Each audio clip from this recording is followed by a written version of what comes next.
Welcome to the party, pal. This is Fountainhead 39. I have Mathew Crawford, and we are going to talk about the recent fiascos in the world of cryptocurrency, specifically the scandal with FTX and some of the things that have happened there. How you doing, Matt? I'm well, thanks. Yeah, hi, Matt. You've got a background in finance, I believe. Can you tell us a little more about your background, or why we should listen to you? That's what I'm asking here. So, well, my background, I was on a fellowship to study mathematics at Washington University in St. Louis, but I didn't really enjoy college so much. Maybe because I was more interested in just immediately applying mathematics. I went and worked on the Human Genome Project at the Institute for Biomedical Computing when I was 17. And the project that I worked on there, I came up with an algorithm to figure out how long it took to compare different genomes evolutionarily. And then because I've completed my project too early, they sent me to teach statistics to biology professors, which biology was a very math deficient science at the time. But I liked to work on practical projects more than I liked, research mathematics. And so, and I, in my personal time, I would just constantly read economics and finance. It was just, I always wanted to solve problems in the big world. So I got a call from Wall Street during my junior year, and it was from somebody I knew previously that I trusted, and he said, look, just come apply for this job, or come interview for this job, and didn't know much about it. Went to this big hedge fund. D.E. Shaw and Company. I think they wound up being the second largest hedge fund in the world at some point. But at the time, long-term capital management was the one known as like the big quant fund. And maybe we were like the second or third largest, but we were D.E. Shaw's where Jeff Bezos worked, and the former Harvard president, Larry Summers. It's one of the big, funds. And so, I went and interviewed, and they offered me the job. And so I was just like, okay, I'm done with college. Just didn't even finish my classes that semester. Moved up to Manhattan. Worked, that was 1998. So I was literally trading a large Asian bond portfolio, leveraged up to like $12 billion when long-term capital management collapsed. So most of my job was actually steering that the aftermath of long-term capital management, because a lot of the banks thought that we would blow up too. But we were, we were a very different type of fund than long-term capital management. We were, truly hedged, not just taking big punts or anything like that. So then after D. Shaw, I went and worked for Susquehanna, which was it's another one of the large funds. It's the largest option trading firm in the world. Okay, yeah. It's very different. It's, D. Shaw was more, hardcore quantitative math, as in, a project figuring out a solution to a problem might take several days, whereas Susquehanna was more like gambler's math. Okay, yeah. So gambler's math. You train yourself for quick thinking, and they would train people at the poker tables. We would literally play poker after work in order, for people to learn things like edge and applied odds and pot odds and all that kind of stuff. So started out at those two firms. Quit when I realized that I knew enough that I could just trade from home. Did that for a while. I did do some work for two small hedge funds after that, but I've pretty much just managed my own money since. And you got into cryptocurrency when? 2017. I spent 13 years in educational technology after Wall Street. And when I closed a education business in late 2016, I didn't really know what I was going to do with myself. I did some consulting and still taught privately. But I had a friend who was telling me about Bitcoin, and I had heard about it years before, I when it first came out, but I just didn't have time to really learn about it. And so I started reading and learning about it. I was like, oh, wow, this is for me. This is a very interesting new landscape. And I bought one Bitcoin and started trading. So I thought, I'm a good trader. I'll see what I can do in this, and traded one Bitcoin into 34 over a period of 9 months, and learned how to do some bot trading work. And, mostly spotting the pump and dumps and understanding what the scammers were doing, and stepping in front of the scammers. Yes. So you've got this background. You wrote some very interesting articles at your blog called "Rounding the Earth" about the FTX scandal, and it sounds like you've got a really solid perspective on this. And I'd like to, just start from the beginning of this and tell us, how long you've been watching this and what do you think, son? And just give us all the details here about it, because you certainly are a very detail oriented person so far. Yeah, and I'll say this because I spend a lot of time on, I've done some of the stats on like hydroxychloroquine during the pandemic. Yeah. I was the author on the Tyson and Fried study. I don't know if you're familiar with them. No, I'm not familiar with that. No. 20,000 patients without a death. Yeah. And nobody pays attention. But I have paid enough attention. And so, some of the deep details that there's no need to go into. I mean, like there's a lot going on in that scandal. Five people could spend all day covering it because it's so deep. But I looked at it from the big picture side. I try to zoom into some detail, but look at the big picture. FTX is, it's clearly very tied into big picture politics. Yes. Right. And so the question is how and what is this all about? And you could view it as just a corrupt entity that happened to, do things that at least have the appearance of buying off political machinery. And of course, people who are following the story know at this point that, the player Sam Bankman-Fried and his, sometime girlfriend, Carolyn Ellison, were children of, elite university families. In particular, Sam Bankman-Fried. They were both kids of academics, as far as I know. Yeah, but in particular, Sam Bankman-Fried's parents, if you were to make a short list of the world's experts in tax compliance, you would probably get to those two names after about 5 or 6. These are people who understand that they're ostensibly on the side of trying to figure out how to make wealthy people pay taxes, but their expertise seems, or what was transferred to Sam seems to be in setting up a mini tiered corporation structure that would avoid that. That's why he was based in the Bahamas, I think. Archipelago capitalism, as it's sometimes referred to. So we have that situation. So I wanted to think of this on different levels, though, because there were all these weird little stories. Like these guys were funding some of the medicinal research going on during the pandemic. But when you look at it, they seem to be funding stuff that made it look like hydroxychloroquine or ivermectin didn't work. Like the Together trial, which has an enormous number of very problematic details in it, and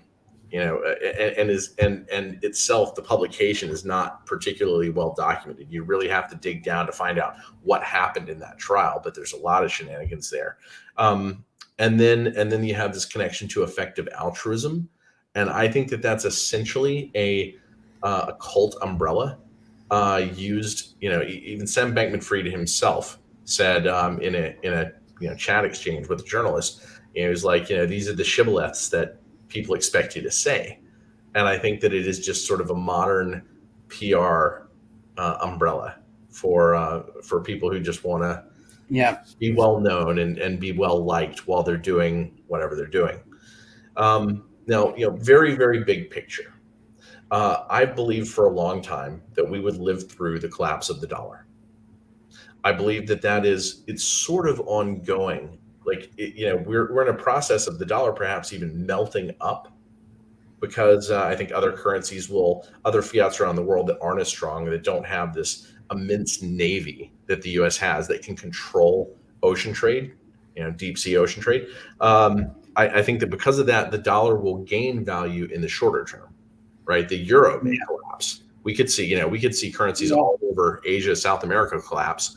But so people will have to buy into the dollar, I think, and so we have the short-term buoying of the dollar. Yeah, well, the other thing, that props up the dollar, is all the other real shit coins of the world, take most of the currencies in the Western Hemisphere, most of the currencies in Africa. I mean, when times get bad, they get out of those currencies in a heartbeat, and then they'd rather have dollars.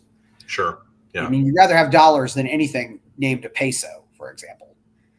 Because of post World War II, we enter the Bretton Woods era because the U.S. Navy was 95% of the world's naval power.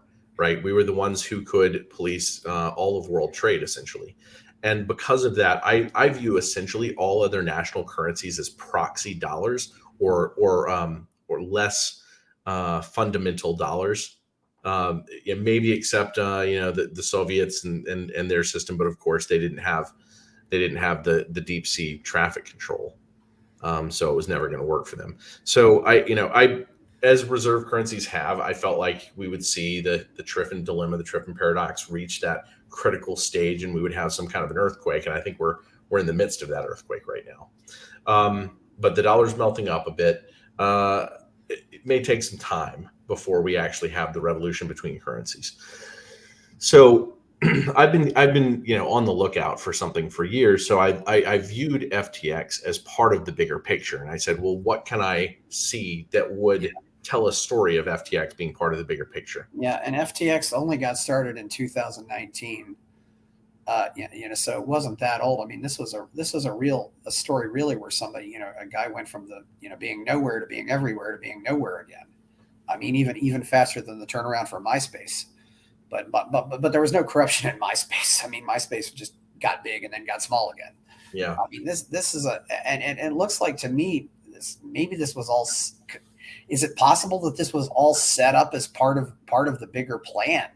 I think absolutely. I think there's zero doubt in my mind, and they were given enough capitalization to just be able to absorb entities within the cryptocurrency sphere, like LedgerX, all these other companies that they were just buying up hand over fist, right?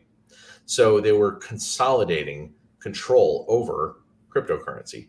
And meanwhile, they were very quickly creating, relationships with regulators, and they had the background. The parental network is one thing, but also I think through effective altruism, I think they had that larger network of very serious power players who could be behind them. So I think that they were attempting to create. I think this is one of several attempts, one of several bullets to be fired by the global banking network in order to attempt to recreate something that would have Western control once again.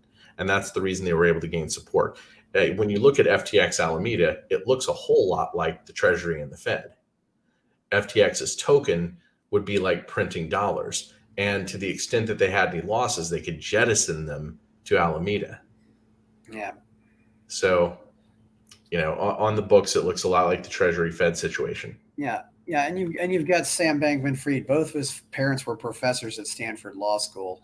He goes to MIT, so it's almost like there's this little cabal now of these elite academics now, and Sam was immediately plugged into that because he was born into it.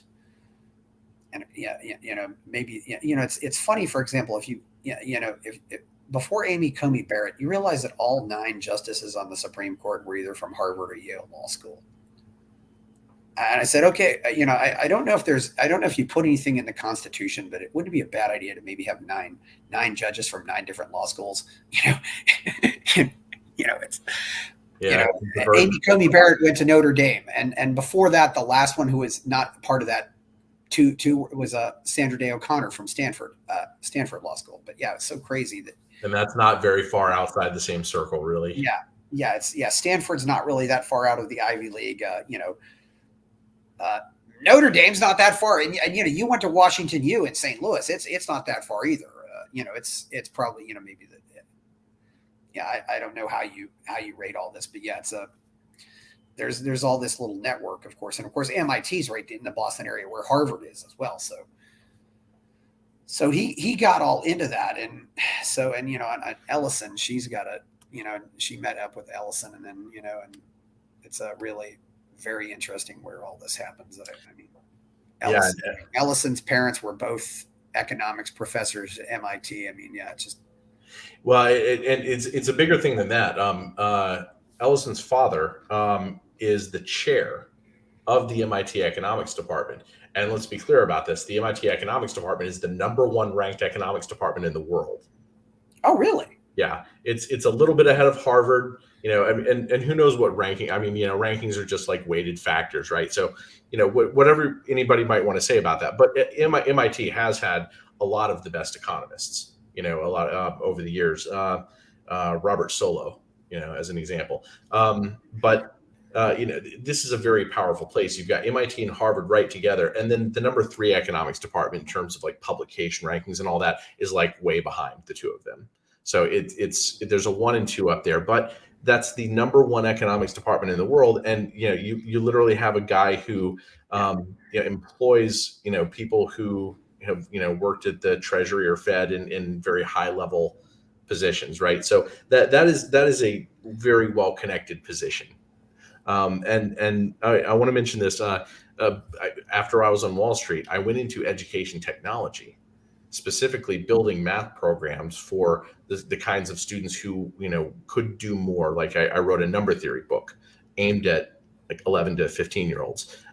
We created combinatorics and more advanced probability, Bayesian statistics, stuff that kids wouldn't ordinarily get to play with early.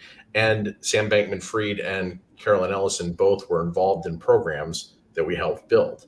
So I actually have had a network of students who knew personally, who grew up with these two, which was very interesting to tap into, to hear about who they are, like who they were. And hearing about it, it's clear that Sam was groomed for the position. Like there's no universe in which he came up with all of this alone, right? But he because he was like one of the math camp kids, and he was at MIT, so he's plugged in. MIT is probably the number 1 destination for the kids who like win the U.S. Math Olympiad. There's 12 winners each year. A lot of them go to MIT. A few of them go to Harvard. A few of them go elsewhere. But MIT is maybe the number 1 destination. Yeah, well, there's MIT, Caltech, Harvey Mudd. That's a really tough school. And I grew up, and well, it's not quite on. I know Carnegie Mellon generally has a pretty good reputation among the math schools too. But yeah.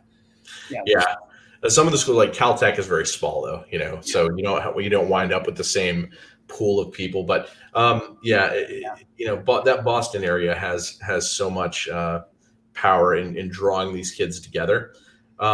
So you've got this network, and you've got these kids growing up in it, and I have no sense from talking with people about the two of them that they were like born masterminds in any sort of way, right?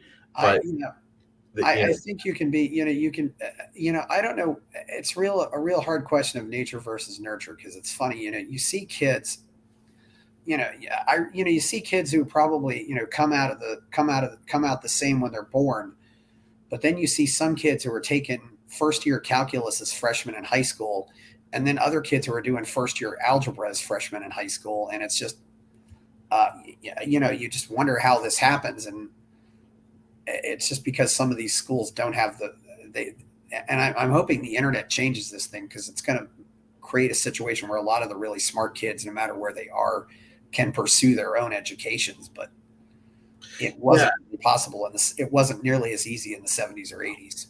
Yeah, and what you just said about the internet, what's happened, and this Khan Academy actually noticed this in their own internal statistics with kids going through their SAT trainer, is that the SAT trainer was helping the kids at the top the most.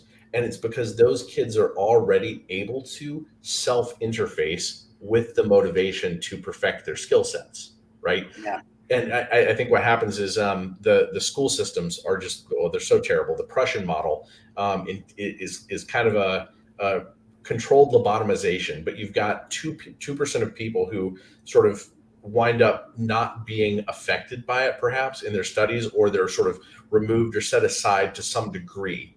And this is what they discovered with MOOCs also, the massive open online courses. I think that's what MOOC stands for, is that 2% of people would complete MOOCs, and it was the same 2% across MOOCs. So you have this educational system where you have this tiered separation of some subset of people, and it's no wonder that they wind up going to these, becoming these sort of elite mandarins at these academic universities and looking down on everyone else. So I think that's part of the situation of the creation of people like SBF. So now It's funny, but in a way, do you think maybe they were almost?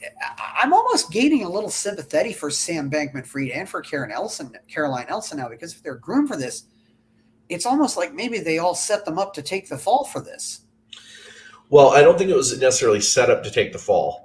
The way that I put it is, I think this is one of the bullets in the chamber for the Western society to try to create dominance in the era that comes next, right? And I think that's why it's involved so closely with Ukraine, weirdly. Like when I look at the forever wars, you've got Iraq and Afghanistan. Of course, they flank Iran, which is a point of control that the West wants. But then, you go up to Syria, and then you go up to Ukraine. If you were to put dots on those nations, you're encircling Asia almost, especially given that the West has domination of deep sea ocean traffic. So I think that that's an attempt to, and Syria and Ukraine, what do they have? They have the gas pipelines. Yeah.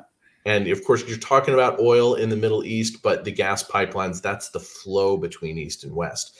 So I think that establishing control, like a gate between trade between the East and the West, establishing that gate and control of the gas pipelines, I think is a key priority for whatever happens post dollar.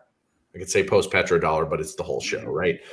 So I think that there was an attempt to create something like a global digital bank currency, central bank digital currency, that would start with FTX Alameda, and it would be like the FTX token that would be considered like the new dollar.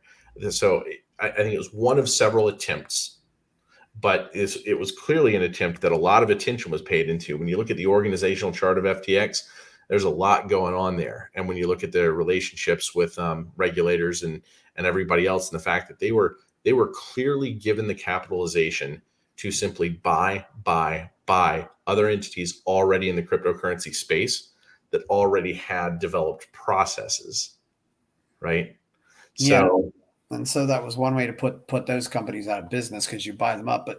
But one of the beauties of cryptocurrency is that while you can go out and buy companies, you can't really, it's impossible for one crypto to buy out another crypto. So I can't, Solana can't buy out, Steve Wozniak's crypto, or Bitcoin can't buy out all the Ethereum in the world and make Ethereum disappear.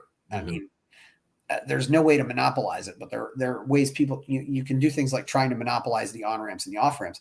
What can you go into a little more detail of what you saw here exactly with SBF, going back to 2019 when FTX was founded and all of this stuff going on? Because it seems like there's a lot of interesting stuff here in the whole effective altruism thing. He wants to do good for the world and all this stuff.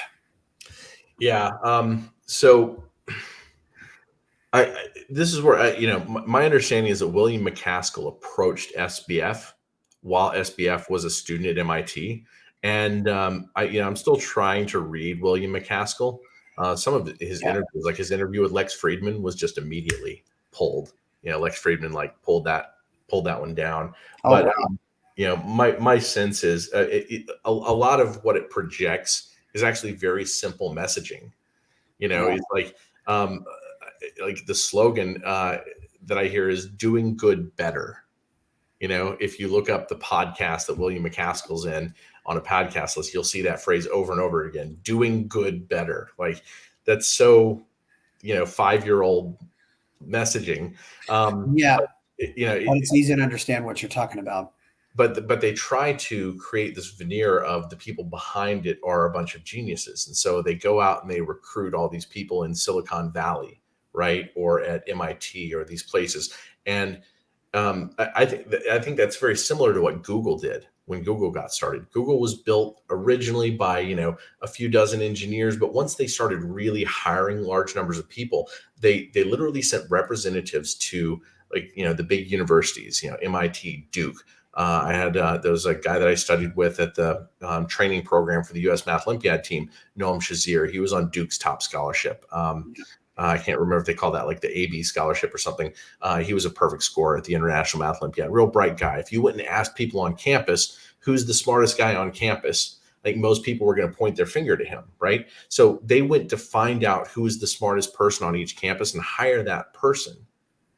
And they weren't the ones originally building Google, but now you have all these people at Google trying to win the race of who becomes the most well-known search engine when there are 100 search engines. But because at all the elite universities, they know, oh, Wei Hua Huang, the world puzzle champion, works at Google.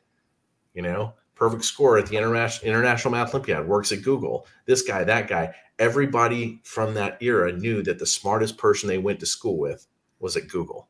And so I think that effective altruism is trying to do some of the same thing, which is to create a gravitational force, so to speak, a magnetism of having these like famous, clearly technically smart people, but who are part of this sort of cult branding.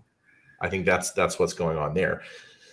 So through that, I think there's a combination of sort of grooming to be intellectual mandarins by the parents, then effective altruism, and then you have the excitement of, okay, our parents know how to build this network, and let's just start doing these things. Let's start talking to regulators and taking pictures with them and pushing money in this direction and that direction. And then I think that when it came to the pandemic, I think they participated in funding projects that would prolong the pandemic, right? I think that I've personally done stats like on hydroxychloroquine, for instance. Yeah, well, it seems like to me they were promoting all the corrupt lies, and there were so many lies about this, and it's very interesting. The early treatment meds. Yeah, because if any one of the early treatment medicines is said to work, then you don't get an EUA for the vaccines, and you don't get this prolonging of the pandemic. Yeah, and not to mention just the media overblowing it all around. But it's so interesting too, because I do wonder, where, how we, with the FTX, and getting all this stuff. I know Jeff Tucker at the Brownstone Institute was also seeing all this tying with FTX and the coronavirus scamdemic promoters. A lot of people. Do you think did you notice any other big players in the crypto scene that were in on this, or at least connected to this in some ways? I mean, obviously, we should certainly talk about CZ, but there, some other people. I don't know if Brian Armstrong of Coinbase was in on this, or had any connection to this. I mean, I want to make sure we're not.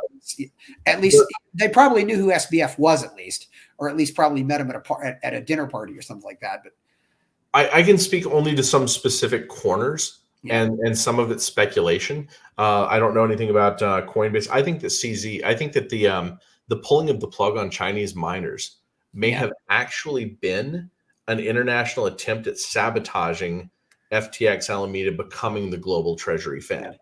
That's a very strong possibility, because if they didn't have that liquidity pull in the middle of the bull run, right? A lot of people expected the bull run to go beyond 200,000, because that's that top line stock to flow number that Bitcoin seemed to achieve and overshoot during its last bull runs, right? So I think that a lot of people thought, 250, 300, maybe even a little higher. But then in the middle of the bull run, you have China pull the plug on the miners, and that may have been CZ organized, or organized with him, possibly the Chinese government. So there's that possibility there. And CZ in court, I believe that CZ, it came out that CZ was the one who leaked the balance sheet, or his people leaked the balance sheet. So the FTX balance sheet, and that's what started the crumble. So the yield farming game, which was a Ponzi scheme, that probably would have gone on longer and crashed at some point in the future. But that house of cards began to fall, I think, earlier than FTX expected.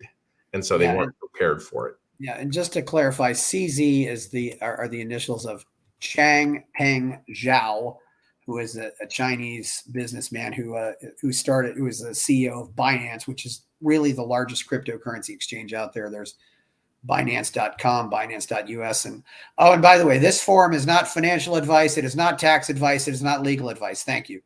So just wanted to clarify out there who CZ is, because he's certainly been, because it was ultimately CZ selling a bunch of his FTT tokens, because most cryptocurrency exchanges issue tokens Binance has Binance coin.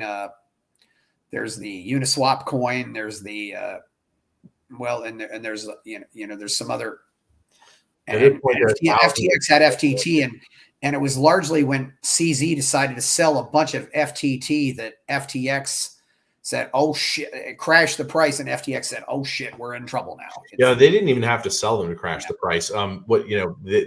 They just had to leak the balance sheet, and in fact, what CZ said was, "We're going to do due diligence," and he actually held off on selling them, which I think which made people trust CZ more, because what really happened even before they started selling FTT was the crash had begun and the house of cards was already falling. So. All you needed was the news. All you needed was the news. And CZ is from McGill, which is arguably the most elite college in Canada. So yes, so so he ended up in Canada. I think he might still be in Canada. At least Wikipedia says he's still in Canada. But yes, so that's he went to McGill University, and now he's a Canadian citizen. So yes, so that's okay, so that's where Binance is right now. It's going to be interesting to see. I don't know if he had connections there too, but he's also out of China, so he's safe from, because I think China is long been trying to do things to play around with crypto, but I don't know if China is ever going to make it work. How many times has China banned Bitcoin? It's kind of a joke now. Yeah, and China has a history of sabotaging itself.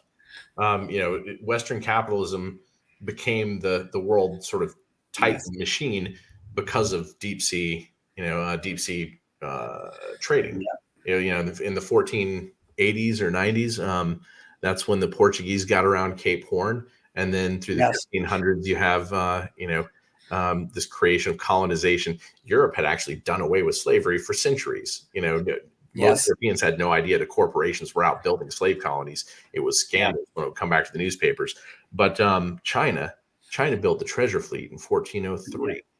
And the treasure fleet, there's different ways to view it. Some people say the emperor looked over and said, "Oh, you know what? This is expensive to me, and it also raises an internal rival. All these merchants that are getting rich." So the emperor started burning the boats in 1430. So China almost had global sea voyage capitalism, but instead the Europeans did it, and did it well.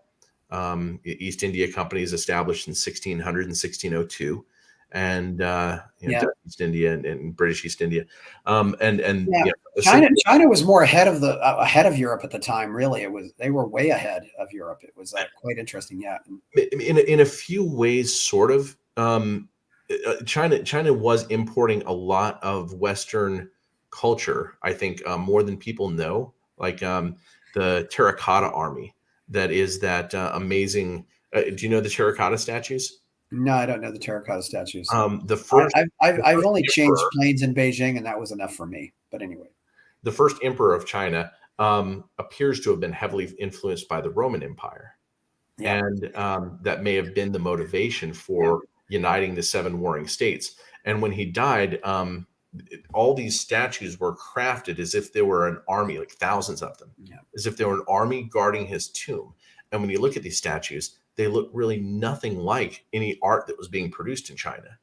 What they look like, they're actually very detailed. You look at the legs and you see like that defined muscle sculpture that is characteristic of Roman art. So there's a lot of indication that there was a lot more influence between the Roman Empire or the Western empires, period, and China. But in the 1800s, the East India Company, the British East India Company, set up China to fail, and they did so. First they were taking all the imports from China, silk and jade and all that kind of stuff. But what they needed to do to balance the accounts on silver was they went to India and took over Bengal and started producing so much opium that opium importation into China skyrocketed by like 20-fold. And you have this new wealthy class of Chinese merchants dotting the eastern seaboard of China. But you have, men in their 20s with no families. And that's a great place to market drugs. Right. So you had this new drug problem in China, somewhat similar to the fentanyl problem now in the United States, right? But the British, got a bunch of Chinese hooked on drugs, and with the ocean power, the war was very quick. I mean, China probably had no idea how outmatched they were, but Britain just flattened China in the 1830s, took a whole bunch of their silver home, and then did it again in the 1860s with the help of France and the U.S. And then that led to, in the early 1900s, Emperor Pinyi, the 6-year-old, resigning, probably a 6-year-old in order to save face for the other, the actual ruling caste. But and then you have the competition between the nationalists and the communists after that. Yeah, and of course this was also at a time too where Japan realizes, oh, we can move in too, because Japan has always been a rival of China. Right. It's very interesting, and it's really, I mean, China. If the U.S. had not gotten involved, I think Japan might very well have wiped it off the map. They really, because they were a lot further. They were just further ahead at the time too, though. I mean, they had better technology, better science. I mean, well, it's one thing to defeat and combat and perhaps control and trade an empire like China, but China's a lot of people. It's probably almost you would really have to do a lot of damage before you could actually move in with an army. The rape of Nanjing, that was an isolated single city, but it was hard to occupy China. Yeah. One thing that's a little different about CZ's portfolio, if Wikipedia's be to believe, it said for a while he actually worked at McDonald's to support his family. So that tells you a little bit about his background. I mean, this guy, he probably saw, well, look at this spoiled brat who had everything given to him. I'll screw him over. I mean, seriously, that. Well, I'm going to call that one a maybe. I'm going to call that one a maybe. And here's the reason I call that one a maybe. I got to D.E. Shaw after Jeff Bezos had left. Jeff Bezos was already building Amazon at the time. And, you'd have conversations there. People would debate as to whether or not Bezos was going to succeed. But of course, Bezos had this story of building this company in his garage, which it's sort of true, but it's also misleading. I mean, he had worked for one of the world's top hedge funds. He had support. He had the credentials in the background and the pedigree and all that. It wasn't exactly just like the average Joe, building a company in their basement. He had been doing global finance at a big level, right? I don't know exactly CZ's story. They work at a McDonald's. If one day I become, famous and wealthy, I could say, well, my first job was in a pizza kitchen when I was 12 years old. But what does that really mean? But if you've worked a job like that though, and worked with people at that level, you have some understanding for them. That's true. If you've never worked a job like that, you don't. And that's true. If he did work at McDonald's, I worked as a night receptionist in a hotel, so that was my the closest I got to working a job that just seemed like it was probably going nowhere. I mean, you understand it, and the other thing too is I've noticed a lot of jobs like that. After that, I'm much more likely to reward good service, but much more likely to speak up if I get bad service. No, I get you. I hear you. I just wanted to better tipping well and things like that. I never fully trust origin stories. Yeah. Just because once you're powerful, you can create a lot of mythology. Oh yeah, you can create a lot of that. Yeah, there's definitely. I think people try to create these stories. But it's also interesting looking at some of the people around FTX. It just seems like it's a bunch of, I don't know if they were quite trust fund babies, but just people getting the credit card and playing, and maybe some ways they never grew up. It's kind of unfortunate to say that. You also notice though, just so if we can go over a little bit the details with what happened. Can we go over a little more details though with what actually happened with FTX, just to explain to people what happened here? Because not everybody here is, because I've got a lot of listeners who aren't that knowledgeable about cryptocurrency, or Well, the biggest piece to understand about what happened is that customer funds in FTX that weren't so this is going to be debatable in court. I'm going to phrase it in my way, which you can take as an opinion, but they weren't supposed to be using customer funds as part of like buying other companies and buying other portfolios Yeah. and whatnot, right? But I think that they were trying to leverage the whole yield farming game and leverage their ability to soak up other entities that were already developed and operating in the crypto sphere. And when the bubble began to burst earlier than was expected, I think that that there was nothing they could do except try to double down and double down again. And once that happened, once there's that big of a hole in your balance sheet, eventually you Enron out. Yeah, because crypto exchanges, unfortunately, are not like like Ameritrade or Coinbase or like Ameritrade or E-Trade, where you have your stock there and it just kind of sits there. And ideally it should be like that, but they're doing other things where they're messing around, and then you end up losing your crypto because they went bankrupt. Yeah, I mean, it's a feature and a bug at the same time, depending on whether you're in the current regulatory environment. I think that with cryptocurrency, you don't have a custody. A lot of people don't know this, but like a lot of people don't know who has their stock. If they buy stock on Ameritrade, even Ameritrade's not actually holding the stock. A lot of people don't even know that, like who actually holds the stock certificates. There's like one big corporation actually where all the stock certificates are held, and there's just a ledger that explains how ownership is transferred. So in the cryptocurrency world, you have to be responsible for custody of what you own. And people aren't used to doing that because it's not part of the usual system.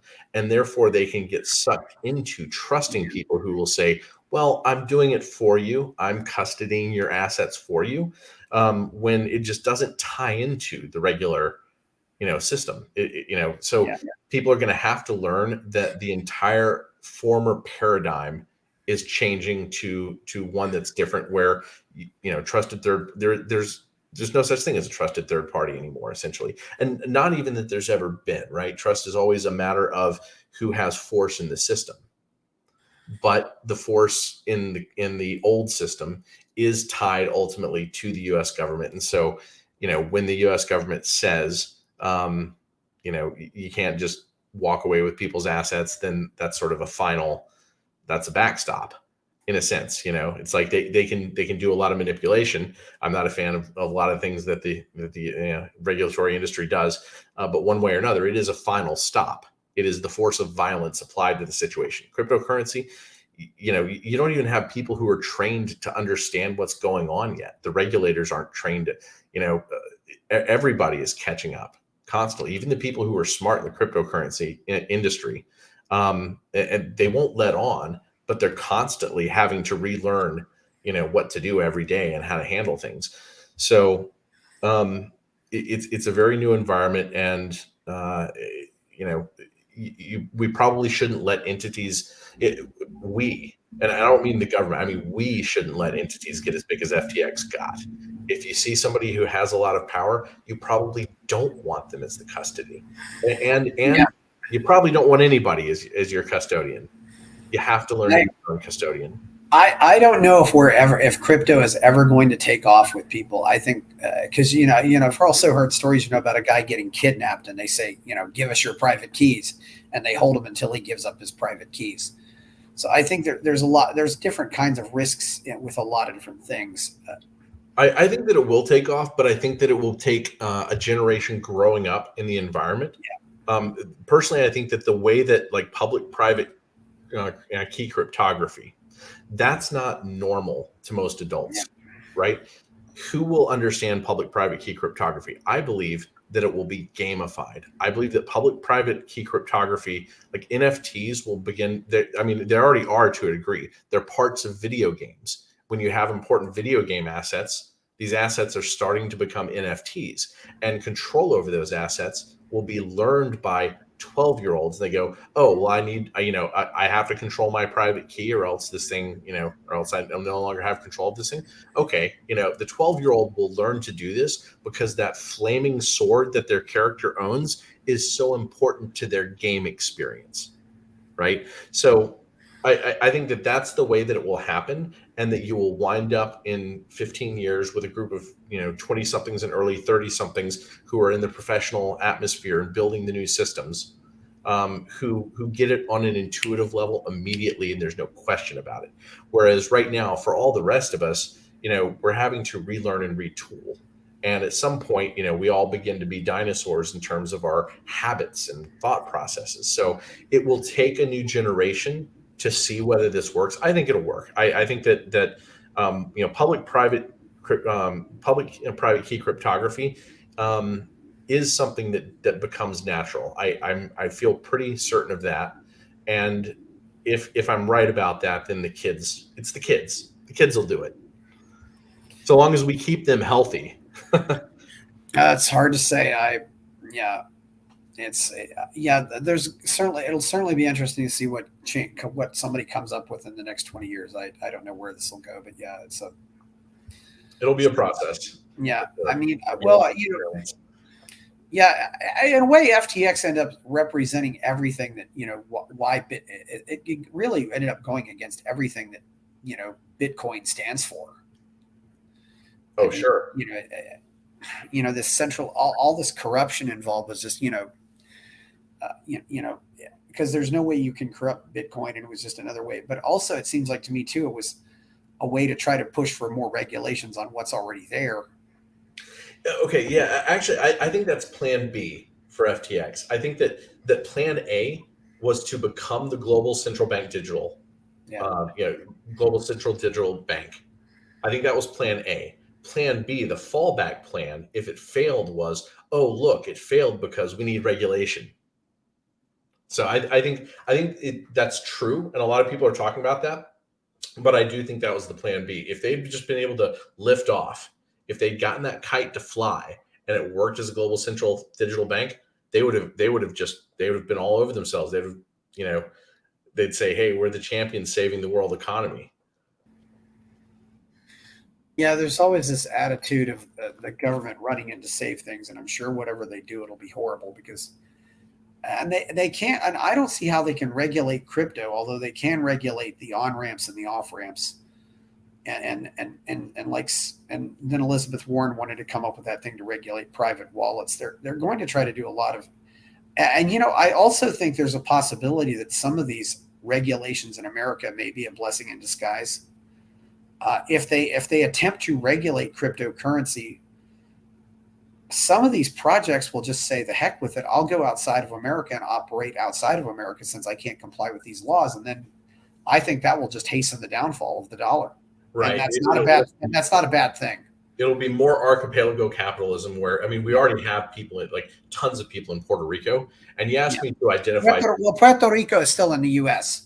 I know, but I'll talk about that in a moment. Why Puerto Rico is special, but the Bahamas, obviously, they call it archipelago capitalism, where you've got, like, in the Caribbean and in Bahamas, you've got all this sort of off the regulatory system grid stuff, right? The Bahamas are unique because they're it's not even just a tax haven. You take money to places like that to launder it. When the Panama Papers came out, right, we saw lots of money going through the Bahamas. So Puerto Rico is special within the U.S. Because not all of the same regulatory laws apply to it, and you have a different capital gains tax rate, and it's right in the Caribbean where you have all these other islands that you could go to.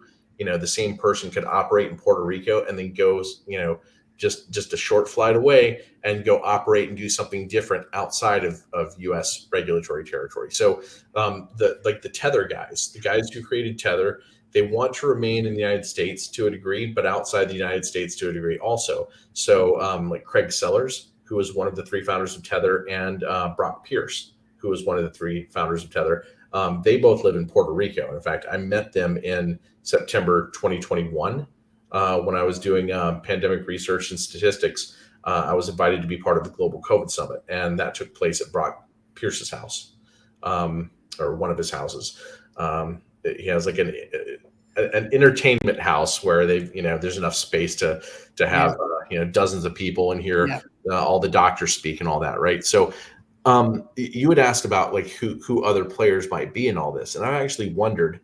I don't have any firm evidence or proof, but because Sellers and Pierce were helping fund the Global COVID Summit, there's part of me that wondered if there was a play between that or with that somehow regarding FTX, because on the one hand, you have FTX sponsoring research that knocked down early treatment medicines. Yes. And on the other side, you have the doctors who were fighting for early treatment medicines and against the vaccines being brought into this group in Puerto Rico by this other group of crypto billionaires, right? Brock Pierce, and of course, are they rivals or working together to control both sides of the fence? Yeah, and for people who don't know what Tether is just it's what they call a stable coin. It's basically a cryptocurrency that's pegged to the U.S. dollar. So it's a cryptocurrency that's always worth $1. It's also there are a few others that are also pegged to the U.S. dollar, and you have other cryptos that are pegged to the euro or pegged to there's one pegged to the Swiss franc and pegged to other currencies as well. But yes, so that's interesting too. Brock. I don't know Brock Pierce, but I probably know some people who do know Brock Pierce, because he's certainly been involved with this for a while. As far as other players, and sometimes people can pretend to be enemies and they're actually friends. That's interesting about Puerto Rico. Yeah, there are different regulations with the tax structure, but Roger Ver completely gave up America. He just said, "I'm done," and he's a citizen. I think he went and bought one of those citizenship by investments. He's not an American at all anymore. And I've said that to some of you got any take on what's going on with the library, and Odyssey? Not really. I nothing more than superficial level. That was Jeremy Kaufman's court case, or of course the Crypto 6 up in New Hampshire. Also, that's another one. Yeah, but because I've done and a lot of my newsletters devoted to this. I've done a lot of big picture economics writing and also pandemic statistics. Questions about whether or not the vaccines work, or whether or not they're killing people, or whether or not early treatment medicines work. That's a lot of what I've written about over the last couple of years.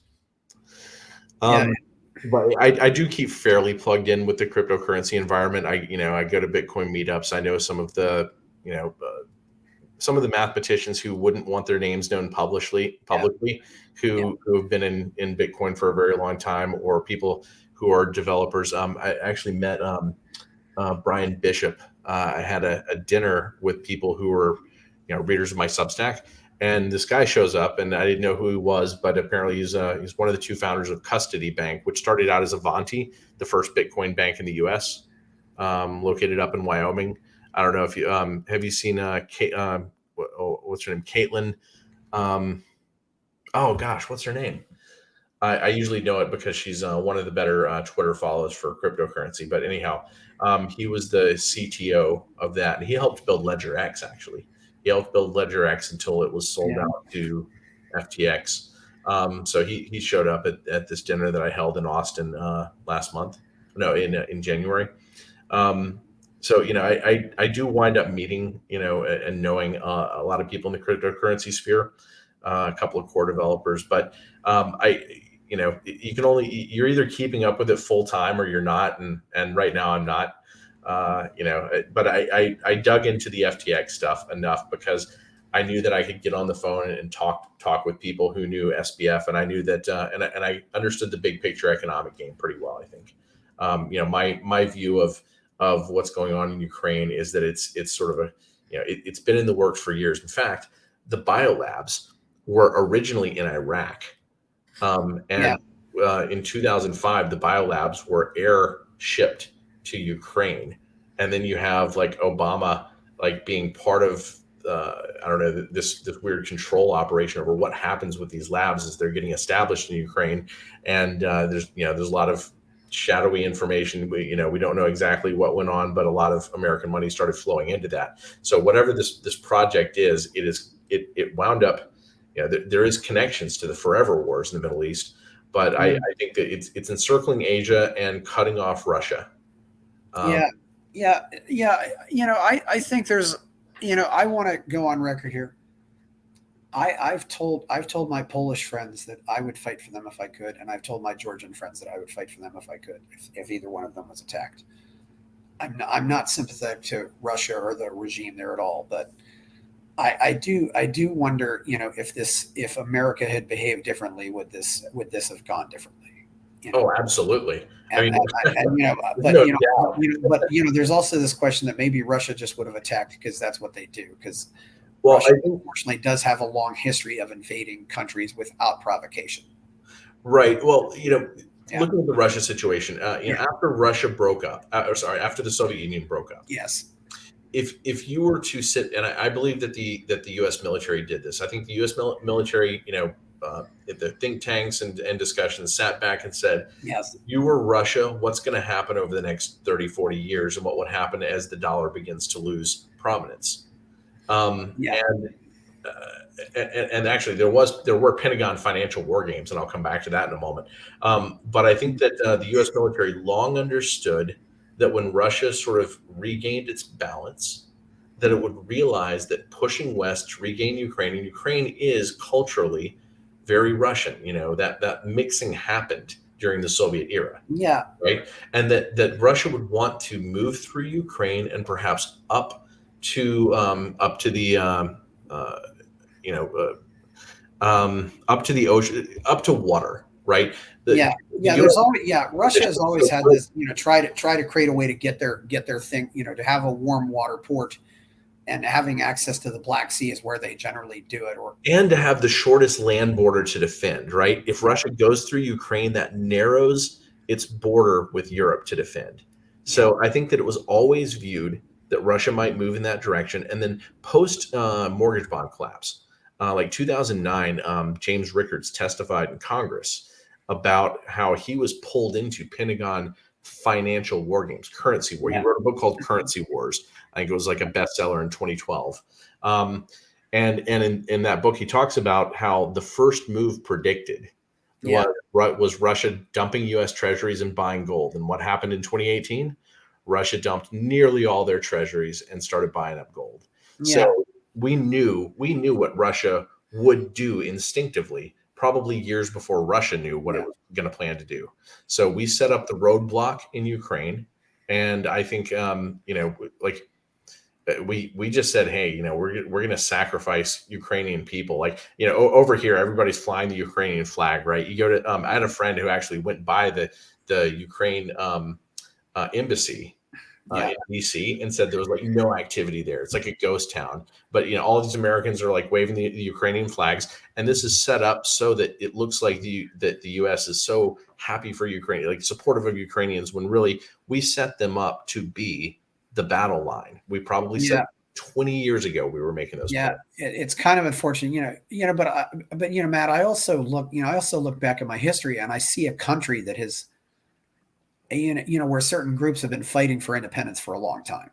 Mm-hmm. I mean, whether it be, some of the uprisings and sometimes where they were, under the Austria-Hungary and fighting, fighting for independence when they were under the old Polish Commonwealth or Russia. I see, and certainly fighting for independence after the end of World War I. That was huge, and I don't think the Ukrainians are ever going to. I think they're going to say we're going to. They know what happened in 1932 and 33. They're not going to tolerate. They're going to fight. I think they're going to fight until they're running out of bullets, no matter what happens. And I if they want to be independent, I want them to be independent. Yeah, in general, I feel that way, that people should be able to define their independence. Yeah. The difficult thing that happened with Ukraine is during the Soviet era, the Soviets got enough of their people and culture into Ukraine. That it, as it broke off, it was already a split nation itself, right? And you have half of Ukraine that wants to be part of Russia and half of Ukraine that wants to be independent. That's where you have difficulties, right? That's like the way that we set up like the Sykes. I can't remember the other guy, Sykes-Sokol Accord or something like that. After World War I in the Middle East, we drew these boundaries to put rival factions in the same nation to make them easier to control, right? Yeah. And I think that Ukraine became sort of accidentally that in the post-Soviet era. You've got and that's the case. Same case with Africa, but you definitely have these cases where the boundaries are not necessarily completely black and white, but I look at this map. Every single region of Ukraine voted for independence in 1991, at least, and it was even a slight majority in the Crimea. So I think some of these, and I don't have any, the questions to it. Will Russia ever be this truly liberal country? And I really wonder if it ever will. And it seems like a lot of the truly liberals do leave Russia, and they just don't want to stay there because they throw their hands up and say, "I'll go live somewhere else." I know a lot of wonderful Russians. I know a lot of I know a lot of wonderful people from all over the world anymore. And I think once you get out and go to some of these places, I actually did go to Georgia and Armenia, and I was in Poland briefly. It's it definitely changes your perspective than just as an American who never leaves the country. Yeah. And 90-something% of the people everywhere are good people, right? Yeah. People are people. I don't know what to say. I don't know if it's 90% or not after COVID. I really don't. Well, I mean, I think that what we have seen is that America is more brainwashed than we would have known. And I put the blame, the blame can be put in multiple places, but the Prussian education model, you go back to Frederick the Great, what was he doing when he designed those schools, right? He had a great army, and relative to these other countries with greater economic machinery, his armies would outperform. But one day he stopped after a loss, and said, what do I do to retool? Right? Yeah. Okay, Napoleon beat me. So what do I need to do to retool? And so he created these schools that ripped children away from their parents, put them in a box for X number of hours a day. And when they came out, they were perfect soldiers. You didn't have to, historically, all warfare was done with a sword to the back. Yeah. Right. Almost nobody fights for their, to the death voluntarily. But if you lobotomize them as children, then you get obedient drones. And this model got and his army started to win more and more again, right? But this model got exported around the world. It got exported to Japan, to the United States, to Canada in particular, right? And I think that this is why, and within that, you have these nations who have these Prussian systems now, and what they want is for a certain very small group at the top to come out and be the mandarins who are, who work for the oligarchs that really run the countries. And they're the administrative class. Yeah, like Plato's philosopher kings or the managerial revolution, so to speak. Yes. Yeah, and they fit well within that whole the intellectuals that turned the left into administrative philosophers. Well, in a way, also, the origins of the school, it was the school either got started kind of as a boot camp, or the other case too was religious indoctrination to train your priests. You tie that with what you'd call the original Massachusetts model to indoctrinate kids into Puritanism, and it all definitely goes that way. It was never really and this whole idea that education should be separate from life is just kind of ridiculous. Education is life. Absolutely. Yeah, absolutely. Yeah. So I think that what we've seen is we've gotten a more straightforward view of what the brainwashing of America actually looked like, right? Yeah. And we could see it in the managerial class 100%. We could see it in the people who were aspirational, who didn't quite make the Mandarin class, but felt that they were part of it anyway. And I think that's that's part of the panopticon of control, which I've started to call it governance by aggressively nonsensical guruism. So long as you have your Mandarin gurus and people who believe that they can be part of that class, who follow them as thought leaders, right? The Sam Harrises of the world, you have these guru thought leaders, and all these people aspire to be like that. And so, you have little cults. You have little cults that make one big cult. So you only have to brainwash a certain number, and then those people brainwash other people for you. So that's the network that we've seen.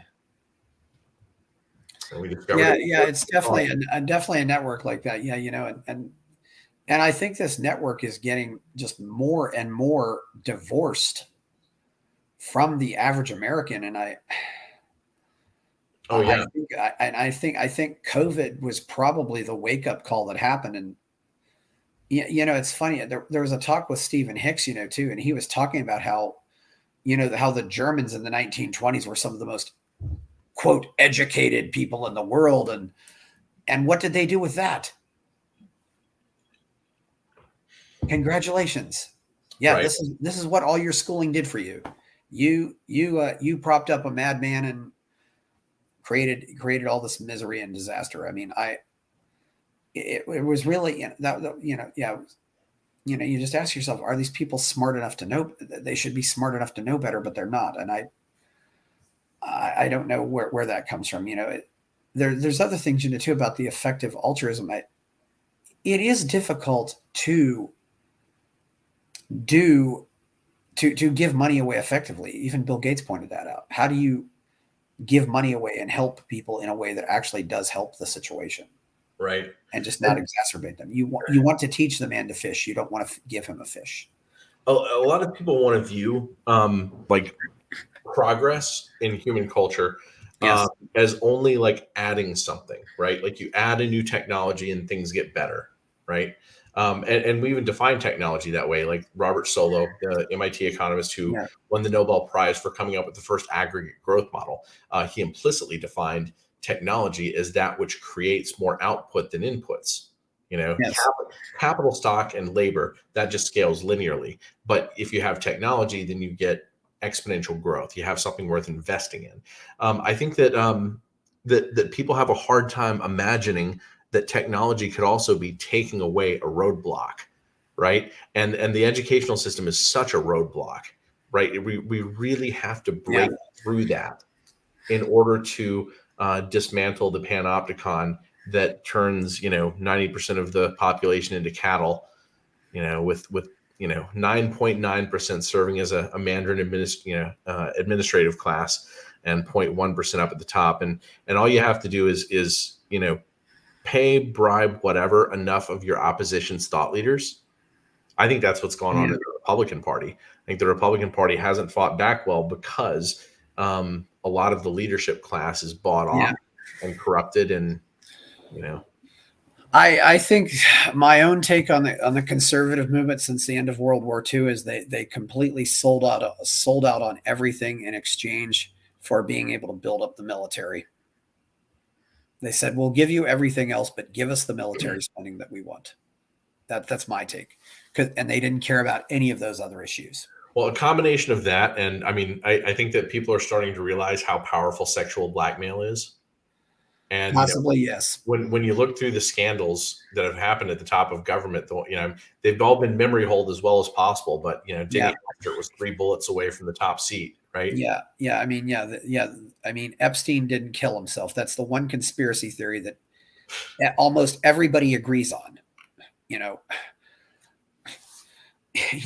mean, anybody, any demographic, you ask them, yes, that's what they believe.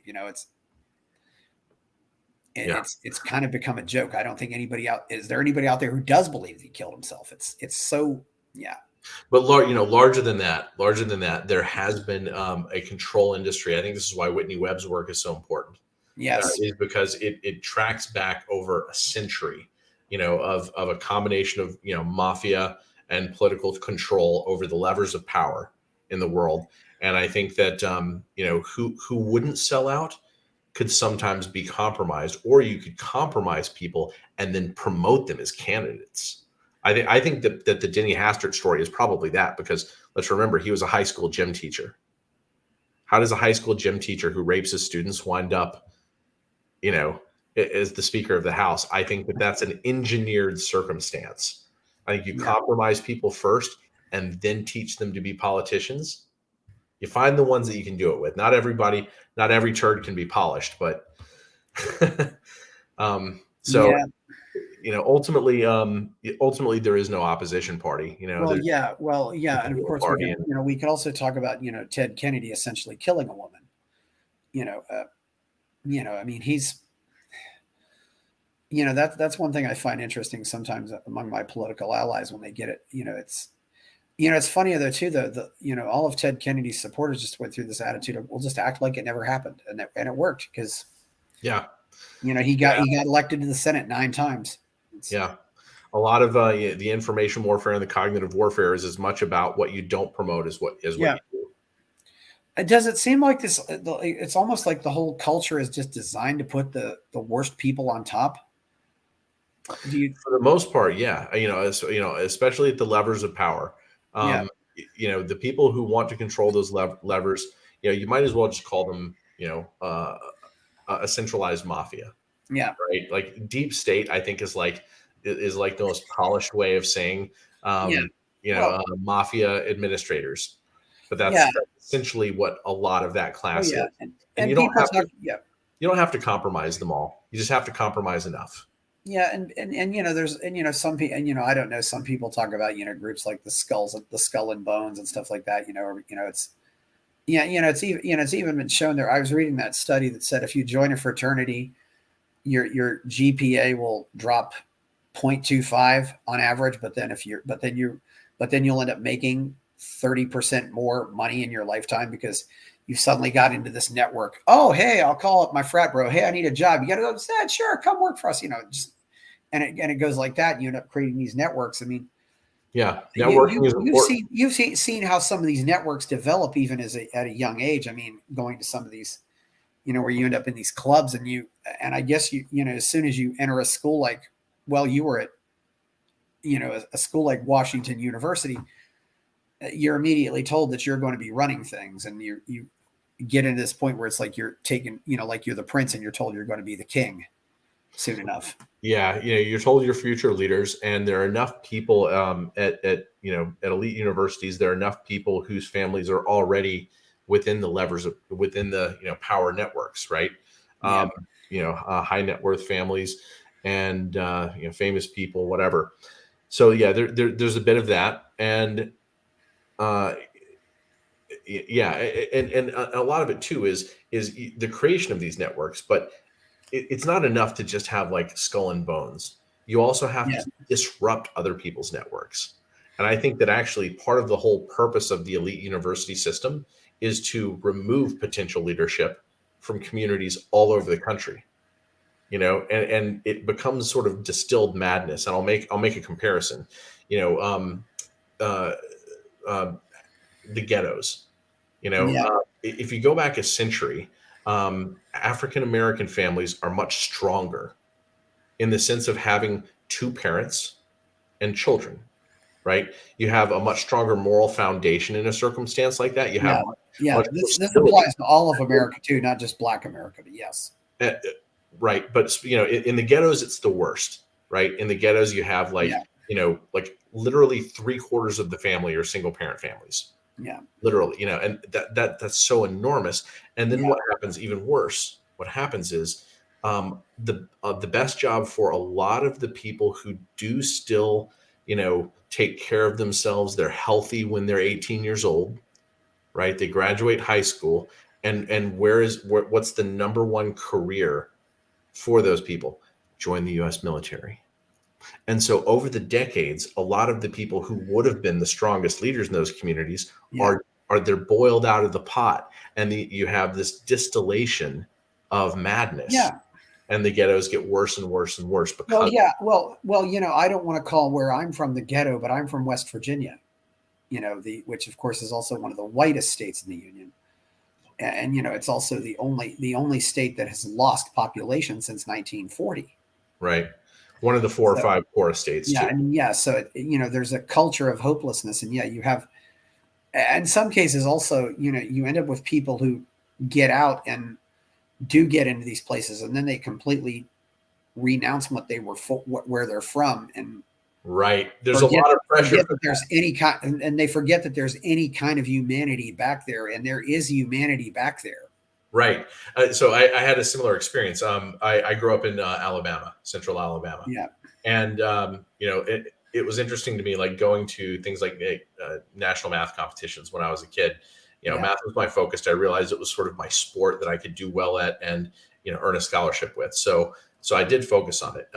And, going to these events, people would I don't know, like there were a lot of people who had this thought that, you couldn't be educated if you were from Alabama, or that everybody in Alabama, I don't know, that I was supposed to be missing teeth or have an accent, a particular accent or whatever. Oh yeah, I can imagine. And so like automatically there is this pressure to divorce yourself from your roots or to suffer de-networking, right?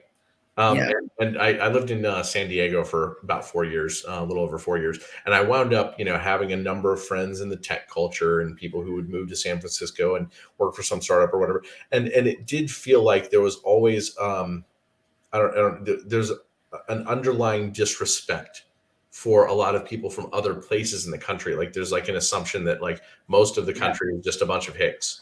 Yeah.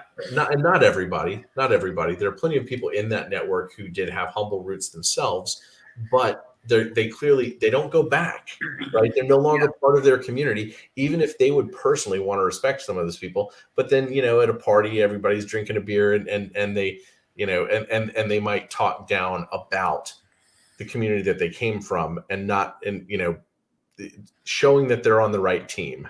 There's a lot of that goes on. Yeah.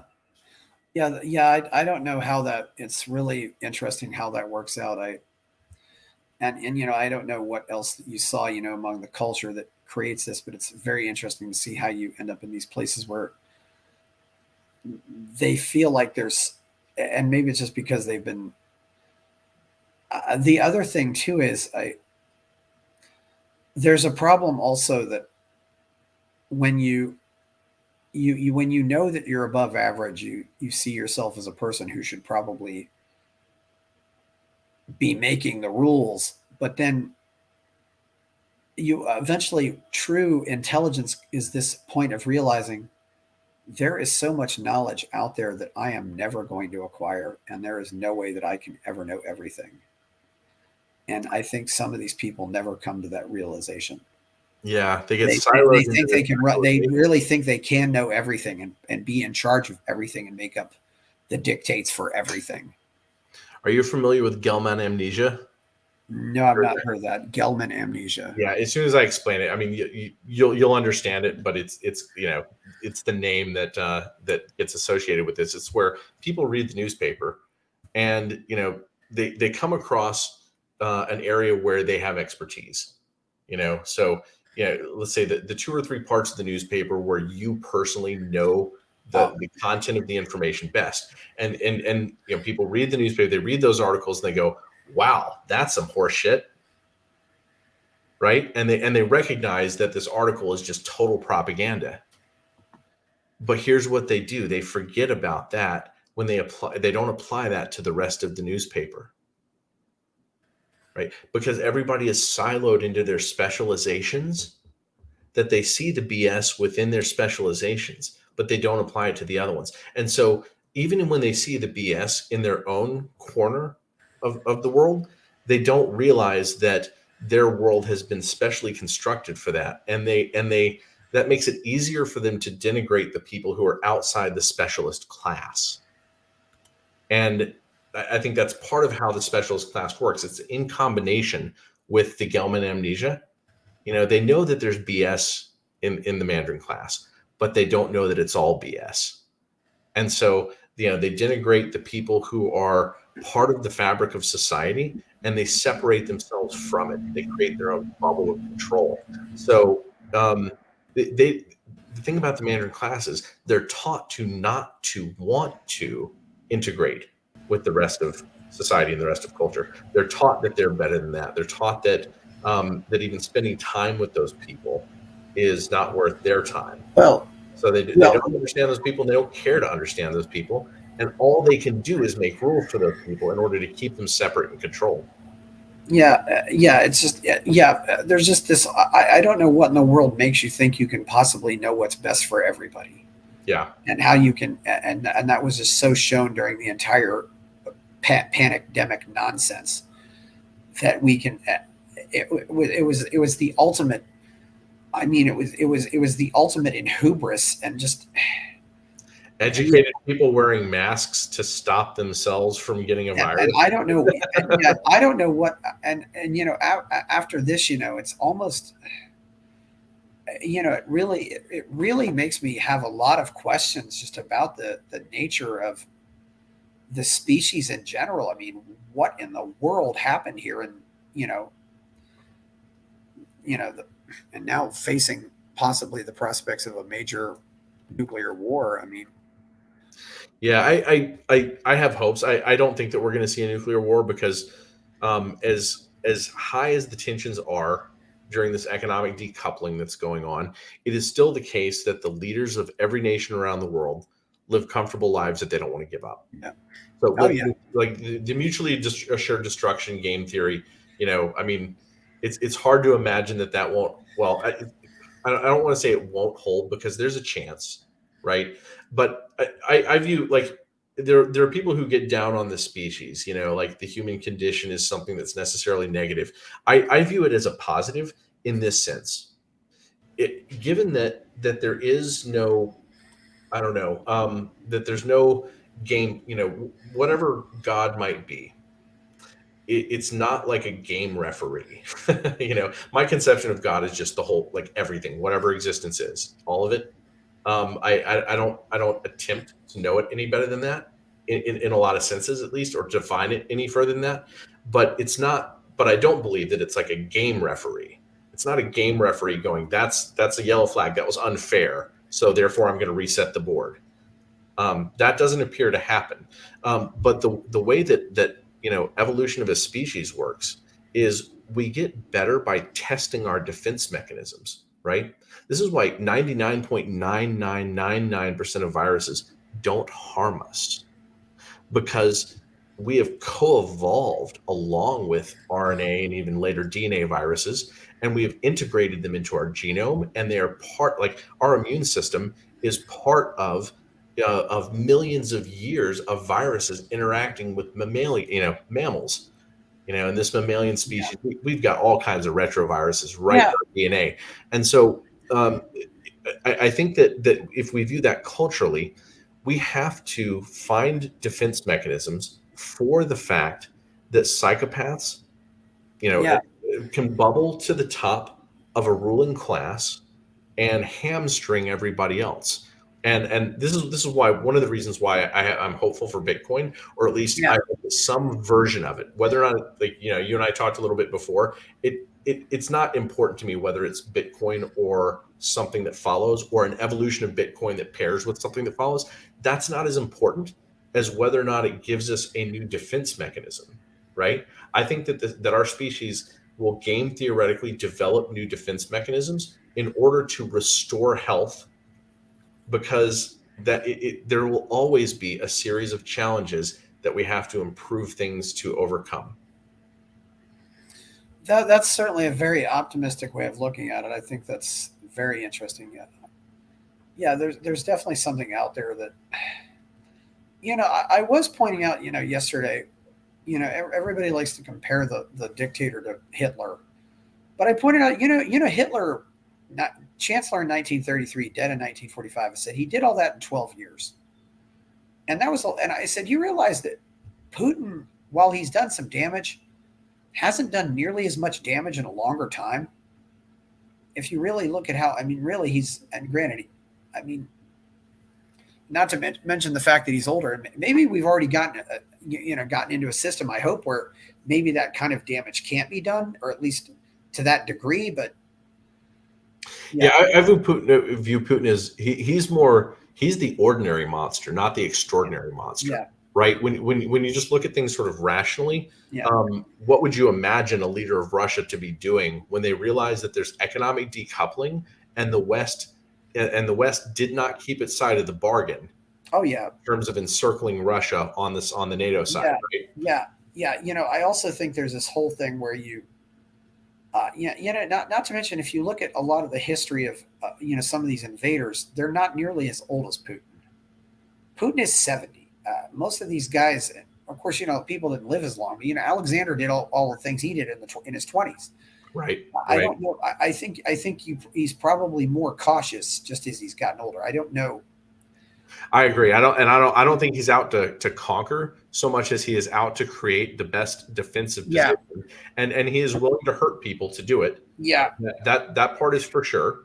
Like I said, Well, he's the ordinary monster, not the extraordinary monster. I think he wants to go through yeah, Ukraine, maybe up through like Lithuania, where maybe take 4 or 5 nations and have the border up to the ocean. yeah. But I don't think those none of those people living in those nations want that, and I think they'll all Sure, or and a lot of them know they're better off, and even some of the people who speak Russian living there are admitting that they're better. sure, and I'm not talking about whether or not it's a good thing. I'm just saying he's the ordinary monster, not the extraordinary monster. There's definitely different levels. I mean, I don't think, the same level. Mussolini certainly wasn't, on the level of Hitler either. Even though they were allies. Oh yeah, certainly not. In fact, like Mussolini, fascism, at least as he wrote the doctrine, he and I can't remember the other guy's name. He had a co-author in writing the doctrine of fascism. Initially, Mussolini's thing was, look, we're all Italians. It doesn't matter that we're the center of this sort of post, Roman civilization. We have Iberians here. We have Visigoths. We have North Africans. We have Jews. And you know what? We're all Italians. Now, today, we're all Italians. That was his thing. That's how he, took power. His separation, the socialists in Italy knew that he was going in a wrong direction. They kicked him out of the Socialist Party when he came back from World War I as a war hero and said, you know what? What we need in socialism is state power. That's the only way we're going to compete with Britain. And so he established the doctrine of fascism. And then from there on, it's compromise, compromise, compromise. And when Hitler told him, look, you can't have Jews and blacks owning land in Italy, he said, okay, we'll get rid of that part. But he built his power base by saying we're all Italians, So Mussolini is a good example of probably an ordinary monster, not an extraordinary monster. Yeah, that's an interesting concept. There's a lot of, I don't know. Yeah, and I don't know if the ruling classes in some of these other countries are more separated from their people. Interesting enough, as bad as the situation is in America with the so-called ruling class, I would say it's probably even worse in Europe. I mean, and I think that's why they created. I think that's the whole reason for creating the EU, is they just wanted to create this government level of government that's not really accountable to anybody. It's not. It's probably secretly accountable to the oligarchs. Where they're only accountable where you have this oligarch that's only accountable to themselves, and it seems like, and this war, if Europe wants to fight Putin, they should just get off the pot and fight Putin. Either go in and fight with everything they have, or not. That's kind of how I feel about it right now. I think that's probably true. The non-committal that shows how narcissistic. We won't fight the war, but we'll have sanctions and we'll send weapons. I mean, I think if everybody in Europe did do that, the war probably would end pretty quickly. But if they did that, I think that Europe feels the economic pinch too hard, though. Yeah, I think that the price of energy in Europe. Did you see how far that skyrocketed? I mean, in some places. Yeah, and the one thing that would solve this problem is, and to their credit, France has done this, would be if they went nuclear. It almost seems like it's a controlled demolition of the world's economies. Yeah, I think that it was going to happen eventually. Fiat economies. There's no regulatory control, right? You need a natural regulatory control. And the further you go away from something like a gold standard, and not that any standard is perfect, but the further you get away from any natural regulatory control, the more you're going to have corruption leak in and eventually overturn the treasury. So it was an inevitability. But the problem with Europe is that they became wealthy through ocean power, but then the U.S. trumped them. Right, the U.S. was increasing in power during the 1800s at a much faster rate than Europe. And so when World War I came about, yeah, I think this is actually the reason that the Fed was formed, was when, U.S. bankers saw that the U.S. had way more power. So we're going to put the centralized bank together. Then we're going to have these world wars, and then we're going to have the dollar evolve into the next slot for the reserve currency. And we'll have the oceanic power, because we're going to get into World War II late. I think that was actually probably planned from the beginning. So Europe is in a tough spot, right? They were only wealthy because of the the deep sea ocean capitalism. And now, in a very modern economy, they do not have all the internal resources to operate independently. And we're seeing the price that they pay for that at this point. They did too many, especially in their energy policy, too many just stupid, blunderous, unrealistic moves. Germany trying to get rid of, trying to go too solar too quickly. Yeah. And solar can be good in the right situations, but you don't put a nation on a plan like that. But you have all these crazy ideologies that just say, oh, we've got to do this. We can't, so nuclear isn't part of the ideology, even though nuclear would probably be the best way to go for power. And, yeah. Europe could use a lot more nuclear power. And certainly, I don't know about you, but it sounds like the U.S. blew up the Nord Stream pipeline, which of course would largely be considered an act of war. And it's kind of like, why aren't the Europeans? This is all it's very surreal in a lot of ways, but I think it might end up ripping NATO and the EU apart after this. And the EU has got to be one of the dumbest government certainly not the most horrible government, probably the dumbest government that's ever existed in the history of the world. Yeah, they've set themselves up for a rough fall. That's why I'm for Brexit, because there's just no way they can ever make this thing work. And at this point, I don't know how you can ever make the U.S. work. I mean, what do you think is going to happen with crypto, and what do you think is going to happen for the U.S. in the next 10 years? You really have a skill of looking at the big picture here. So I think that Peter Zeihan is basically correct, that the U.S. gets hurt worse than almost everyone in the world. Right, because we have a combination of, this is really the economic crown jewel of the world. Yeah. We have the best defensive position, first of all. So the economics of defense are easier. But then we have, we're the only nation that could really self-police all of its own ocean traffic. So as the world decouples, China has a hard time getting out of the South China Sea, and Japan is remilitarizing, meaning that they can't really go north very easily either. And Russia has a more natural skepticism of China. It's not as if China and Russia are natural allies, right? Yeah.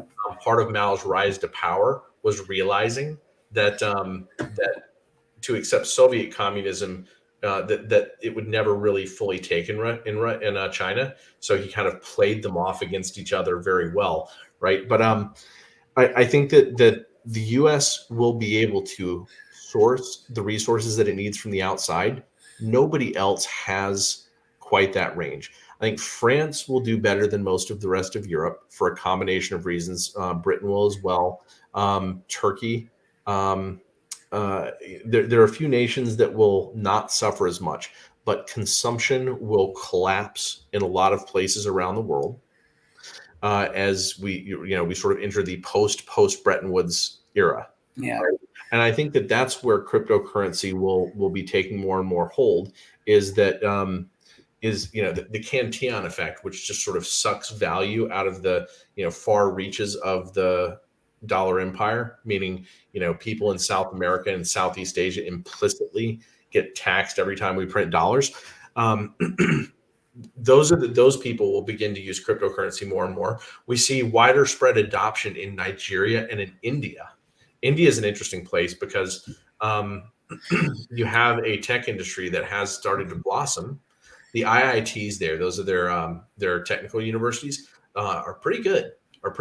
There's hardly a nation in the world other than the U.S. who has better technical education, and so their industries are starting to grow up. They do have too many people to make wealthy quickly, but India has had they banned Bitcoin for a while, and that only resulted in India becoming the number one crypto nation in the world in terms of adoption, right? Which was an interesting test case of trying to ban Bitcoin. There will be a lot of people there who will prefer to use it other than the unstable fiat currencies that all the nations try to use. So, it'll bubble up around the world as the world tries to find ways to deal with this sort of post-dollar era. So this is hopefully the final Triffin paradox come home to roost. Yeah. So what do you think is going to happen to American academia, or academia around the world for that matter? I mean, what has happened now with the academics is not really a surprise if you've been paying attention. Right. This has been a long time coming, but are people just going to abandon the colleges altogether and they're just going to wither and die, or are they going to fix themselves? How do you get out of this corruption that's there? Major changes like this are usually hard to predict how they're going to happen, right? I don't think cutting. Some of the private schools are the worst. I don't think just saying, there's the libertarian knee-jerk readers who will just stop all the subsidies and it'll fix itself. And I don't believe that at all, because it's the question of how did it get there. There was corruption. These people got corrupt before they took the money. Right. Just like private high schools look mostly like the Prussian government schools, right? They just have more money for the most part.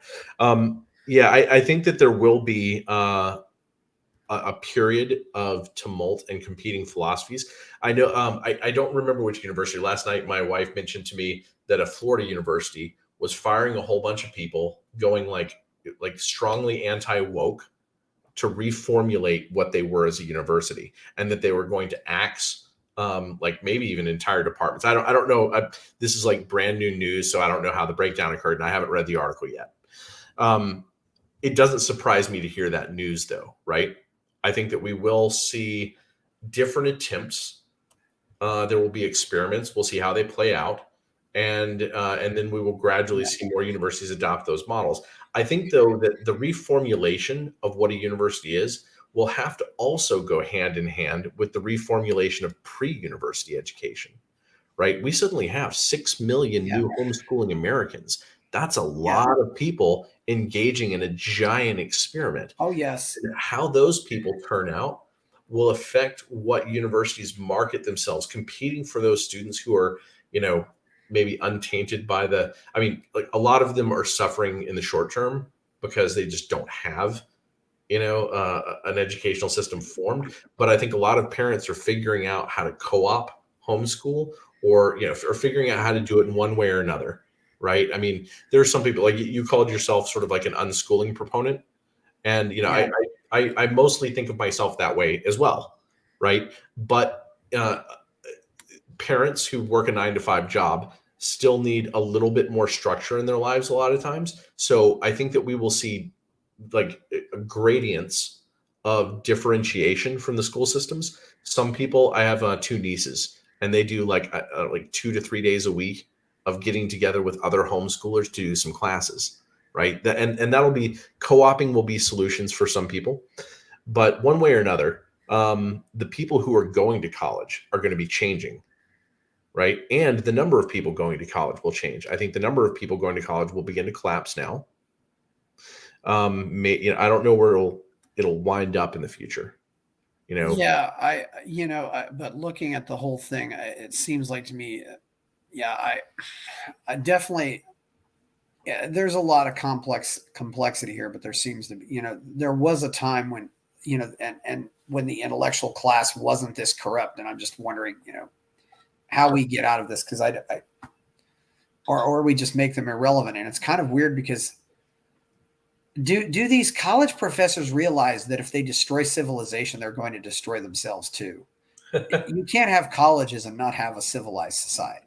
Well, that's the paradox here. You're doing everything you can to rip this civilization apart, but you realize that if the civilization goes down, you're going to go down too. Yeah, I think this is kind of like what happens with people at the end of a Ponzi scheme. Yeah. They become more corrupt, not less corrupt. Right? Oh, yeah. As they see the potential of the pie starting to shrink, knives come out. I think that we're going to see the Mandarin class rip each other apart to a Yeah. degree, right? Fighting for the crumbs of a shrinking pie. Yeah. And for everybody else, it's going to start to grow. It's when everybody else starts to grow more that the people who were, educated Mandarins will begin to back off of being, educated, low intuition Mandarins, will recognize how important it is to reintegrate with community. And that, that's when we'll see. It's kind of, I refer people to the movie The Dark Crystal. Did you ever watch that movie? No, I've not seen that movie. No. Oh gosh, it's actually it's Jim Henson. It's from like 4 decades ago. It's from the And 80s. Yeah. and what happens is the forces of light and dark at the end come together to become like one. Like, there's this parody. Like each of like the evil oligarchs, and there's like a mystic good guy or whatever. And of course, like, you don't have to accept the specific imagery, but the point is that at the end they grow together into one being, each of them, and they had been sort of artificially split apart. And I think that that the truth about psychopaths is that something like this, evolution is not just an individual thing; it's also a community thing, right? As our brains got bigger, primate brains got bigger. We have the Dunbar number, the number of people that we can truly know socially and have pro-social, full trust relationships with, that determine tribal size. Right. And that's where Dunbar's number comes from. And that, civilization began to split specific people out of the community. But it really happened in mass when the East India companies formed. You have a sifting situation where you have, psychopaths rising to the top and becoming concentrated within these corporate structures, which don't really have to have full allegiance to nations. They are separated from the community. Right now, we have an entire layer of people who are separated from the community. But upon being reintegrated, we will figure out how to handle the psychopaths. The Inuit, I think it was the Inuit who called the psychopaths the Kunlingita, or one of the North, native tribes, right? They called psychopaths Kunlingita, and when the Kunlingita would get out of control, if they did not accept guidance by the elders, who tried to keep them in check, tried to keep them from lying, cheating, doing all the things that harm their community too much, then literally strongmen in the community would pick a moment and push them off the ice. And I think that that's where you have the advantage of the psychopath in your community. If there are certain tasks that require a person who can be empathically separate from the rest of the community. And this could be defense and warfare, right? It could be a lot of like difficult jobs that need to be done. That might be why psychopaths are naturally 1% of the population.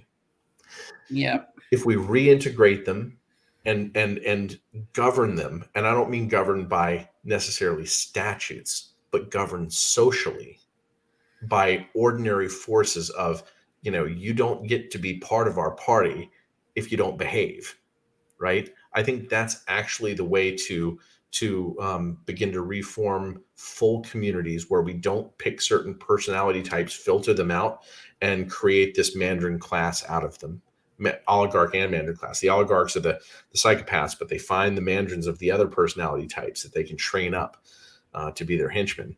So as the current system collapses, more and more people will fall out of that, and either they will perish, or they will find ways to reform with community.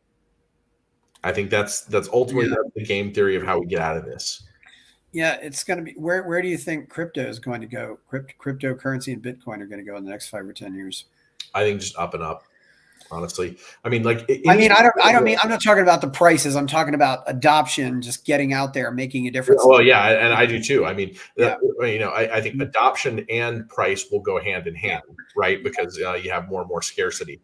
But yeah, I mean, this is people getting away from control by the Mandarin class. So yeah, I think that they will be the uptake will increase the more people see the problems. And like I said, India, Nigeria, these are specific cases where entire, large portions of entire nations are starting to use them. right? And we have sort of like a top-down experiment in El Salvador, and I think that will be viewed as a success post like Bitcoin's next run up. Yeah. But it'll be a semi-success, right? Because what happened is a lot of people just went out and spent theirs, and you don't have this vibrant bubbling of the economy yet. Yeah. So we'll see different experiments. People will watch them, but in places where it's crucial, Nigeria, India, in places where it's crucial, we'll see the adoption happen faster. It'll El Salvador is very interesting because he just apparently it is kind of this top down approach, but that was also what happened in Rome, and that was also like it or not how a lot of countries became Christian. But so it'll be interesting to see. It's also interesting how a small country like that, how their fortunes can rise and fall so quickly, and it might be interesting to see where El Salvador is in 10 years. If they can keep, and I really hope that Latin America is kind of used to this top down approach of where it's really goes back. It's still kind of not really thrown off the whole feudal system. It goes back to the legacy of Spain, and which is why South America is so different from North America, because North America was just started by these little things like the Mayflower and these little communities who just got started on their own. And who might be more interesting to watch than El Salvador is Guyana. If you look up economic stats in the Western Hemisphere over the past 5 years, they're growing faster as an economy. They're a small population country, but they're growing faster as an economy, and they're projected to grow much faster. They're going to become one of the wealthier per capita nations in the Western Hemisphere over the next years. Well, and that's an English speaking country too. Yeah. And it will be interesting to watch that and see how they use cryptocurrency, because even, getting rich from a place of that's relatively poor is different from getting richer from a place that's abundant. And they may have different uses, therefore, for cryptocurrency. And that may also help us understand how the ghetto can recover, right? Or towns that have failed can recover or reformulate with other people in new towns, right? But if they're part of the Commonwealth, that's a country that could end up attracting a lot of people from England, Australia, New Zealand, and because they speak English, it's going to be very easy for them to go invest there and do business there. Easier than doing business in any of the Spanish-speaking countries. They have kind of a unique gold situation there too. It's mined differently than in other nations. Yeah, I don't know that much about the one thing I know about Guyana that when I look at visiting Central and South America, I always look at a country and says, does it at least have one direct flight from the U.S.? Guyana has none. Those three little countries have no direct flights to the U.S., unfortunately, as far as I know. You're going to have to go through some other South American country to get there, which makes it a little more of a nuisance. But yes, but maybe I'll go back and look at it. But that would be very interesting. That's not a small. That's a small country too, and nobody really pays much attention to it. But yes, that would be very interesting to see. Hopefully we'll have some peace here. So anything else you got to say before we go? This has been a very interesting talk about FTX and everything else. Yeah. I guess the one thing we didn't really get to with FTX is, I have some worries about, genetic experiments going on and the collection of all the genetic data.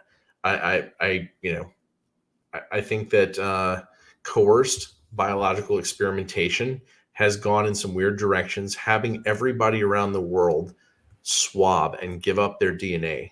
This is something people don't know. Like at universities, they've been collecting the DNA of all the students, calling it waste, and therefore they could harvest it without violating laws, right? There's this mass data collection going on. And and I think that some of the sort of the sideshow, at least with FTX, is related to that. But that's something that people should watch and think about and understand, think about what that information might do in terms of future governance. Like, will we have a biosurveillance system? I think that we need to find ways to work without the mandarins as quickly as possible in order to prevent as much of that damage as possible. I think this is also why some people are a little more enthusiastic about going to a place like Mexico or someplace like that, because it's a little more backward. Maybe it's 10 years. It's like America a little more, maybe it's more like 10 years ago. So you've got a little more time before all this stuff takes hold. There's still a lot of places in Mexico where I can go and I don't get cell phone reception, or things like that. So you still have a lot of people in Mexico who pay cash. It's definitely, it's certainly been a very interesting. Where can we find you on the net, Matt? It's I've got a Substack called Rounding the Earth. Rounding the Earth. Yeah. I've got a podcast. I work more on the Substack. I'm more of a written word communicator, but I've been gradually, trying to build up the podcast. It's on Rumble. We got kicked off of YouTube. I don't really hold my tongue very well. Then we have a locals community. If you're on locals, you can go to Rounding the Earth and find us there. And that place is a little bit more of like community chatter, so you hear like different viewpoints and people discussing, problems and solutions. We're on Substack. You get comments, but it doesn't feel as much like a community. So people can go either place, Substack or locals. Okay. Yeah. Well, thank you for your time, Matt. It's been a great thank you for inviting me. What's going on? Yeah. Listen, I love your background. Yeah. Bye-bye. This is the Fountainhead Forum. Hit like, subscribe. I'm Chris Baker. Go buy my novel, Escape from the Village, and we are out.